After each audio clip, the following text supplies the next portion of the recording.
फैसला जो भी हो मंजूर होना चाहिए, इश्क हो या जंग हो भरपूर होना चाहिए।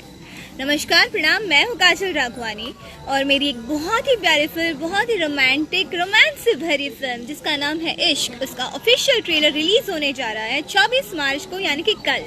तो जिस पे रिलीज हो रहा है उसका नाम है एंटरटेन रंगीला के यूट्यूब चैनल पर। तो आप सब जरूर देखिए, अपना प्यार दें और आपको पसंद आए तो जरूर कमेंट करिए और कैसा लगा ये जरूर हमें बताइए। Thank you.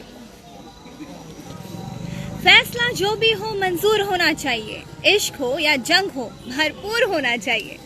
नमस्कार, प्रणाम। मैं हूँ काजल राघवानी और मेरी एक बहुत ही प्यारी फिल्म, बहुत ही रोमांटिक, रोमांस से भरी फिल्म जिसका नाम है इश्क, उसका ऑफिशियल ट्रेलर रिलीज होने जा रहा है 24 मार्च को, यानी कि कल। तो जिस पे रिलीज हो रहा है उसका नाम है एंटरटेन रंगीला के यूट्यूब चैनल पर। तो आप सब जरूर देखिए, अपना प्यार दें और आपको पसंद आए तो जरूर कमेंट करिए और कैसा लगा ये जरूर हमें बताइए। Thank you.